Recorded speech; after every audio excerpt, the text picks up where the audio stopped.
বিসমিল্লাহির রহমানির রহিম। প্রিয় দেশবাসী, আসসালামু আলাইকুম। গৌরবজনক এই ঐতিহাসিক মুহূর্তে বাংলাদেশের সাহসী ছাত্র জনতাকে বিরচিত অভিনন্দন।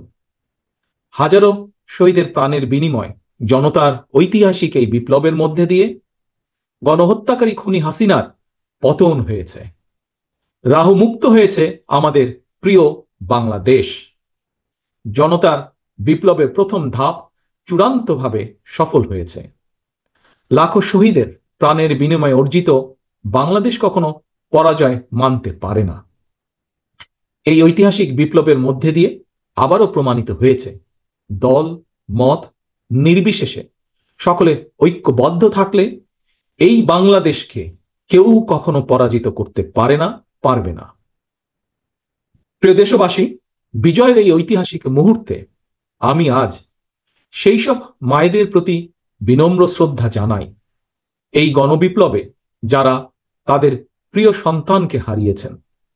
এভাবে গত 15 বছরে ফ্যাসিবাদী শাসনকালে অনেক সন্তান তার প্রিয়তম পিতাকে হারিয়েছেন, অনেক স্ত্রী প্রিয়তম স্বামী হারিয়েছেন। গুম খুন অপহরণ করে অসংখ্য মায়ের বুক খালি করে দেওয়া হয়েছে। আপনাদের সন্তানের শহীদ মৃত্যু, স্বজনদের ত্যাগ তিতিক্ষায় 2024 সালের 5ই আগস্ট প্রিয় বাংলাদেশ আরেকটি বিজয় দেখেছে। জনতার ঐতিহাসিক বিপ্লব সফল করতে গিয়ে অসংখ্য ছাত্র জনতা আহত হয়েছেন। বাসায়, হাসপাতালে কিংবা ক্লিনিকে চিকিৎসাধীন যন্ত্রণাবিদ্ধ সময় সমস্ত ভালোবাসা নিয়ে আপনাদের পাশে আজ সারা বাংলাদেশ। খুনি হাসিনার বিরুদ্ধে আন্দোলন করতে গিয়ে অসংখ্য মানুষ মিথ্যে মামলা ও রাজনৈতিক উদ্দেশ্য প্রণোদিত মামলায় গ্রেফতারের শিকার হয়েছেন, কারাগারে নিক্ষিপ্ত হয়েছেন।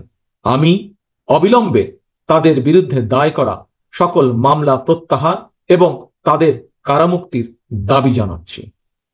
একই সঙ্গে ছাত্রছাত্রীরা যাতে আবার স্বাভাবিকভাবে হলে, হোস্টেলে, ক্লাসে ফিরতে পারেন এবং পরীক্ষায় অংশ নিতে পারেন, আশা করি সেই পদক্ষেপ দ্রুত গ্রহণ করা হবে। প্রিয় দেশবাসী, দেশের 18 কোটি মানুষকে জিম্মি করে 12.5 কোটি ভোটারের ভোটের অধিকার কেড়ে নিয়ে বাংলাদেশকে তাবেদার রাষ্ট্রে পরিণত করা হয়েছিল। হত্যাকারী, গণহত্যাকারী খুনি হাসিনার পতনের মধ্যে দিয়ে জনগণ তাদের গণতন্ত্র, মানবাধিকার, লুণ্ঠিত ভোটের অধিকার পুনঃপ্রতিষ্ঠার পথ সুগম করেছে।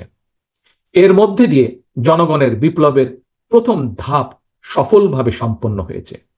এরপর একটি অবাধ সুষ্ঠু নির্বাচনের মধ্য দিয়ে যেদিন দেশের 12 কোটি ভোটার নিরাপদে নিশ্চিন্তে ভোট দিয়ে জনগণের কাছে জবাবদিহিমূলক সরকার প্রতিষ্ঠা করতে পারবে, রাষ্ট্র, সরকার, শাসন প্রশাসনে মুক্তিযুদ্ধের মূল মন্ত্র সাম্য, মানবিক মর্যাদা প্রতিষ্ঠিত করতে পারবে, সর্বোপরি একটি গণতান্ত্রিক বৈষম্যহীন রাষ্ট্র সমাজ গড়তে পারবে, তখনই জনতার ঐতিহাসিক বিপ্লবের চূড়ান্ত সফলতা আসবে।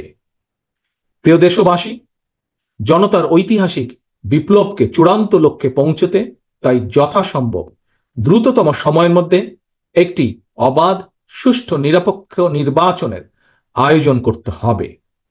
জনগণের দ্বারা নির্বাচিত প্রতিনিধিদের কাছে দ্রুততম সময়ের মধ্যে অবশ্যই ক্ষমতা হস্তান্তর করতে হবে। একটি বৈষম্যহীন গণতান্ত্রিক বাংলাদেশ প্রতিষ্ঠার লক্ষ্যে একটি অবাধ, সুষ্ঠু নির্বাচন আয়োজনের জন্য বিএনপি সহ বাংলাদেশের প্রতিটি গণতান্ত্রিক রাজনৈতিক দল সব রকমের সহযোগিতা করবে। প্রিয় দেশবাসী, এবার আমি আপনাদের কাছে একটি বিনীত আহ্বান রাখতে চাই। বিজয়ের কাছে পরাজিতরা নিরাপদ থাকলে বিজয়ের আনন্দ মহিমান্বিত হয়। সুতরাং বিজয়ের এই আনন্দঘন সময়, রাহুমুক্তির এই ঐতিহাসিক মুহূর্ত শান্তভাবে উদযাপন করুন।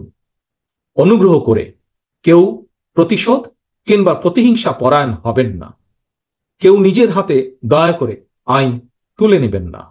অর্জিত বিজয় যাতে লক্ষ্যচ্যুত না হয় সে ব্যাপারে জনগণকে সতর্ক দৃষ্টি রাখতে হবে।